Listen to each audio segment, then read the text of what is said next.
Hello, and welcome again to Occult Freestyle, featuring myself, Deligod. Um, yeah, the other day I had talked about amulets and talismans, and from this book called Magic and Fetishisms, and it's a pretty interesting book. I got over 50 occult books, and this is one of the books I'm reviewing. I'm hearing a lot from people, they want to know what magic is. And, there's a variety different types of magic. And when I think magic is pretty much science unexplained. We have this mysticism around magic, and one could say having a baby is magical, right? I'm pretty sure there was one point in time where certain groups of people, they'd have sex and uh, didn't know that babies come from sex. Like children. Some of the children don't know unless you tell them. So yeah, we're gonna go back into the magic and fetishism by Haydon Alfred Court, 1906. Yeah, I'm gonna share my screen with y'all so y'all can I can see what I got going on here. Okay, so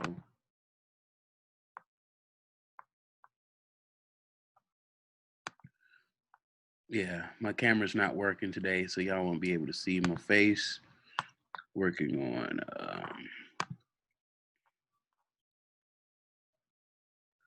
hopefully this is the right.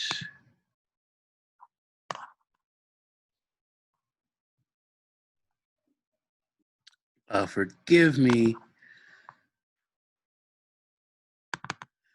as I get this up and rolling. Okay, we up and rolling.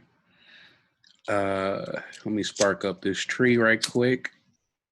Yeah, I got a busy day ahead of me. You know, Better go hang out for a little bit. But before I do that,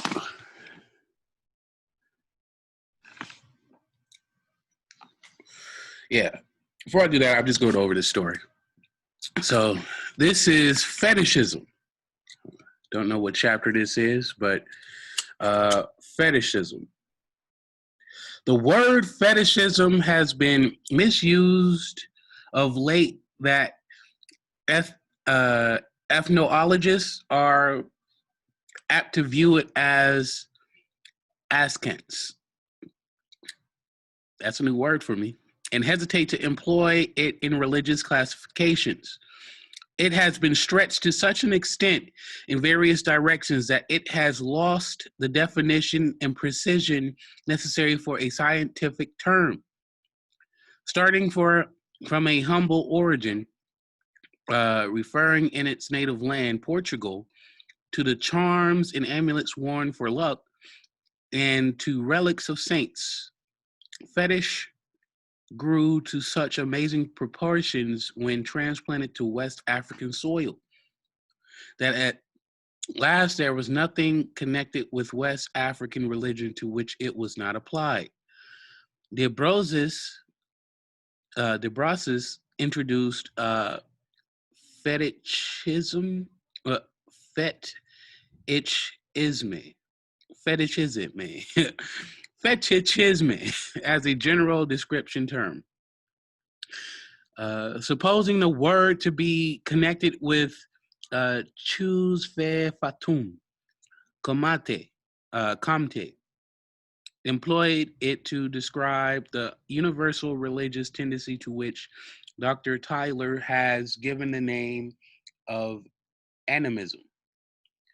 Bastolum, Bastolum, Bastolum claimed everything produced by nature or art which receives divine honor, including the sun, moon, air, earth, fire, water, with rivers, trees, stones, images, and animals considered as objects of divine worship as fetishism.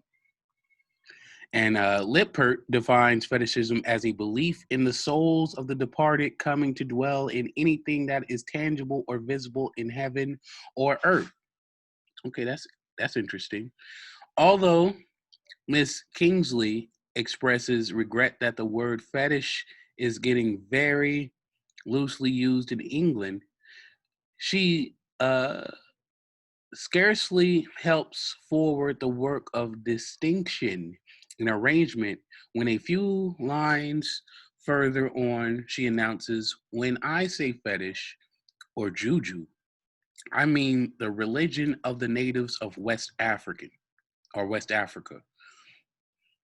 Okay. Subsequently, she overstepped her own definition, describing the secret societies as pure fetish, although they are not essentially religious but are mainly judicial. The Reverend R.H. Nassau perpetuates this vague use of the word, grouping under the name of fetishism all native customs, even remotely connected or as everything is in West Africa, with religious or magical beliefs until the ejaculation uttered when one sneezes or stumbles receives this sounding title fetish prayer, like when they say bless you. These lumpings are all the more to be regretted since Miss Kingsley and the Reverend R.H. Nassau are among the chief authorities on West African fetishism in its most characteristic forms. In a clear definition of the use of the word with a rigid adherence to its proper meaning, would have done great service in preventing many misconceptions. The meaning of any word depends upon its definition, and it may be defined in three ways: etymologically, let me repeat that. Number one, etymologically; two, historically; and three, dogmatically. One, the word fetish is derived through the Portuguese fetisco, from the Latin factitious, facere, to do. This shows original concept at the root of the word. So shit, at the root, it means to do. Fetish means to do. That's crazy. Number two, the historical definition shows the growth or evolution of the meaning of the word starting from its original conception. Dr. Tyler has pointed out how magic has appropriated to itself that derivatives of to do, such as feticio or fetisico in Portuguese, fattura in Italian, and fatture in Old French, and many more, thus claiming to be doing par excellence. This tendency is already noticeable even in classical times. Potens as factitious, possessed of power and influence, and is well marked in Plautus, who uses various derivatives as facere to mean powerful or influential, especially with reference to influence due to family connection or to riches. From this sense of potential politically, later Latin developed the meaning of potent magically, as seen in uh, facturari, to bewitch, or facturara, witchcraft, from which latter is descended the Old French facture, witchcraft, and perhaps our slang word fake. Fetish, as derived from the passive form factitious, meaning made by art, artificial, was probably first applied to the images, idols, or amulets made by hand, and later included all objects possessing magical potency, i.e., bewitched or faked. Three, the dogmatic definition of a word is the meaning attached to it by the individuals of authority. Fetishism is defined as the worship of uh, inanimate objects. the worship of stocks and stones, and the religious worship of material objects, tangible and inanimate objects worship. Um, Being raised in the church, in the Baptist church, and going to different uh, places of worship, not just the religious church, but the Krishna temple and whatnot. I see a lot of this worshiping of inanimate objects, but I don't think it's necessarily worship of inanimate objects. It's more so giving that idea energy to some degree. Let's see. For themselves alone, any fetish is defined as differing from an idol in that it is worship in its own character, not as a symbol, image, or occasional residence of a deity. Okay. The account of the native of Fida given by Bosman is often quoted as a classic example of fetishism. I once asked a Negro with whom I could talk very freely how they celebrated their divine worship and what number of gods they had. He, laughing, answered that I had puzzled him and assumed me that nobody in the whole country could give me an exact account of it. For, as for my own part, I have a very large number of gods and doubt not but that others have as many. For any of us being resolved to undertaking anything of importance, we first of all search on a God to prosper our design undertaking. And going out of the doors with the design, take the first creature that presents itself to our eyes, whether dog, cat, or the most contemptible creature in the world for our God. Or perhaps instead of that, any inanimate that falls in our way, whether it's stone, piece of wood, or anything else of the same nature. The new chosen God is immediately presented with an offering which is accompanied by a solemn vow that if it is pleases him to prosper undertakings for the future, we will always worship and esteem him as a God. If our design proves successful, we have discovered a new and assisting God, which is daily presented with a fresh offering, but it is contrary happen. But if the contrary happen, the new God is rejected in a useless tool. No, the new God is rejected as a useless tool and consequently returned to his primitive estate, which makes we make and break our gods daily. And let me repeat that. We make and break our gods daily, and consequently are the masters and inventors of what we sacrifice to. Okay, I like that quote.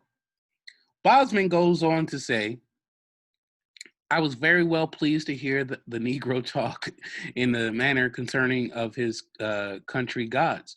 But having conversed with him for some time, I observed that he ridiculed his own country gods for having lived amongst the French, whose language he perfectly understood and spoke.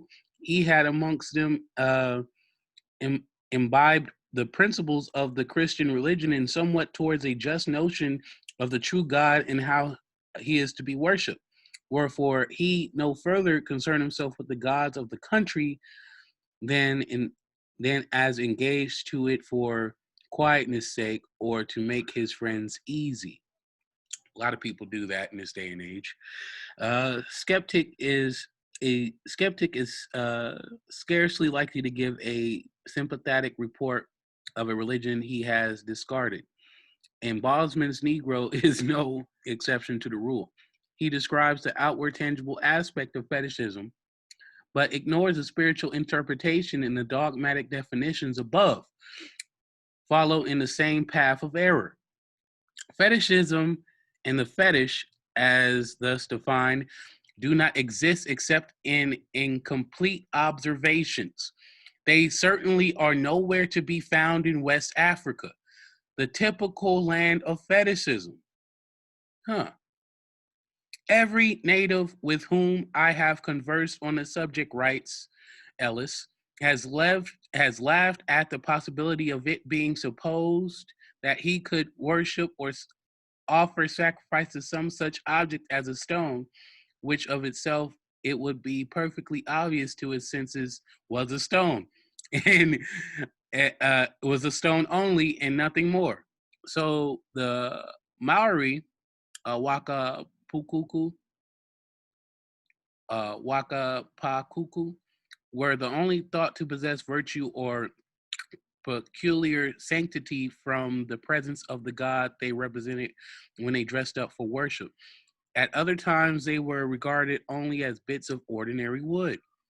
And Brenton affirms that nowhere in the world did men ever worship stick or a stone as such. All cases of fetishism, when examined, show that the worship is paid to an intangible power or spirit incorporated in some visible form, and that the fetish is merely the link between the worshiper and the object of his worship. Any definition, therefore, which takes no account of the spiritual force behind the material object is seen to be incomplete, superficial, as it ignores the essential conception of the worship.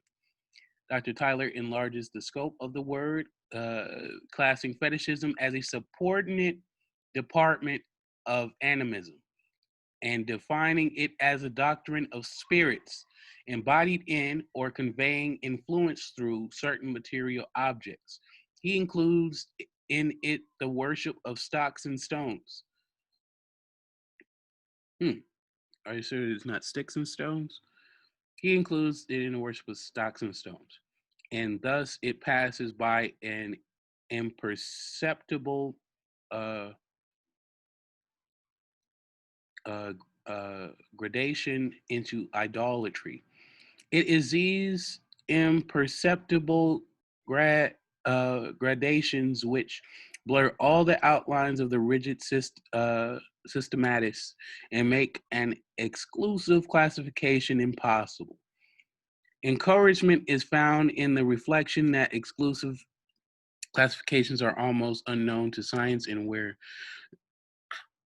met with and were where met with are generally due to ignorance waiting for greater knowledge or further research to provide the intermediate links which every blend class with class, species with species. But when the group is studied in its area of characterization, certain features stand prominently forward, and by a study of these essential characteristics of the whole class can be determined. Okay. So fetishism comes out of West Africa. Didn't know that. And we coming from a very sex positive culture, you'll hear people that will be like, "Oh, I got a fetish for this or a fetish for that." Well, I think we've been using the word fetish wrong the whole time. Okay? So again, this is Magic and Fetishism by Hayden and Alfred Court, 1906. This is Occult freestyle, so we'll keep them coming. If y'all have any questions, uh, feel free to hit me in the chat, email me at occultfreestyle@gmail.com. Hit that like button, and yeah, peace.